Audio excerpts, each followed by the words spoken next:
আপনাদের সকলকে জয় শ্রীরাম।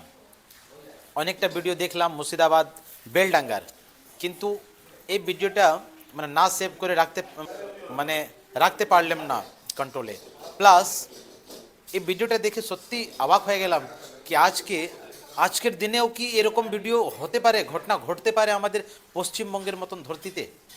দেখেন আগে এই ভিডিওটি। এবার ধর রাস্তা পুরো অপরাধ, এবার গাছ মাছ সব ভেঙে দিতে গাড়ি পুরা ভেঙে দে মার মার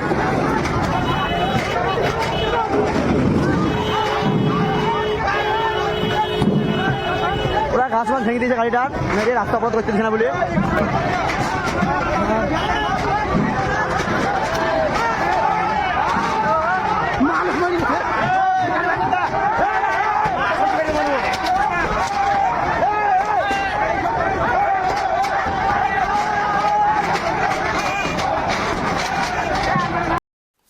এই ভিডিওটি দুর্ভাগ্যবশ হচ্ছে আমাদের পশ্চিমবঙ্গের ধরতি, স্বামী বিবেকানন্দজির ধরতি, রামকৃষ্ণ পরমহংসের ধরতি, পশ্চিমবঙ্গের ভূমিতে মাটিতে দেখেন বেলডাঙ্গায় কীভাবে কীরকম এই দুষ্কৃতীরা, আপনারা ভালোভাবে চেনেন এদেরকে।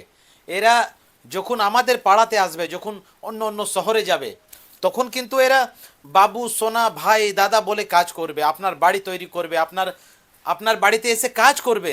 কিন্তু যখন একটা কোনো ছোট যদি ডিসপুট হয়, কোনো একটা বাহানা পাওয়া যায়, তারপর দেখেন এরা কেমনভাবে রাস্তা আটকে দিয়েছে। মনে হয় এই রাস্তাটা এরাই বানিয়েছে।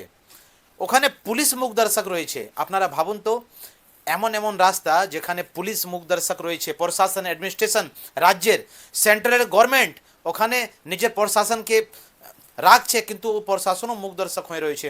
ওখানে কি আপনারা সেফ থাকবেন? আপনারা এই বিষয়টা নিয়ে চিন্তা করেন। নিজের পাড়াতে, নিজের সমাজে, নিজের যেখানেই রয়েছেন, আপনি ক্লাবে রয়েছেন, মন্দিরে রয়েছেন, আগে চিন্তা ভাবনা করেন যে এরকম লোকদের কাছে নিজেকে কিভাবে বাঁচাবেন। আর অন্য অন্য প্ল্যান, ঘোরার প্ল্যান, মিউচুয়াল ফান্ডের প্ল্যান, পয়সা বাঁচানোর প্ল্যান, নিজের ছেলের ভবিষ্যতের জন্য কোটি কোটি টাকা রাখার জন্য যে চিন্তা করেছেন, এই চিন্তাগুলো আগে আপনি পরে করবেন। আগে আপনি বাঁচবেন কী করে, ওর জন্য আপনি চিন্তা করেন। আপনারা যেখানেই থাকেন, নিজের ভবিষ্যতের জন্য, নিজের সনাতনী সংস্কৃতির জন্য একত্রিত হন। আর যদি একবোধ না হবেন, তাহলে কাশ্মীর ফাইলস দেখেছেন, কেরালা ফাইলস দেখেছেন, এই রিসেন্টলি কিছুদিন আগে মধুপুর, এই যে আমাদের পাশের রাজ্য, মধুপুর ফাইলস দেখেছেন। এবার আপনি বেলডাঙ্গা ফাইলস দেখলেন, মুর্শিদাবাদ ফাইলস দেখলেন, আপনি পাড়ার একটা ফাইলস দেখবেন। ওই জন্য পাড়ার ফাইলস যদি না দেখতে হয়, তাহলে নিজেকে একত্রিত করেন। জয় শ্রীরাম সকলকে।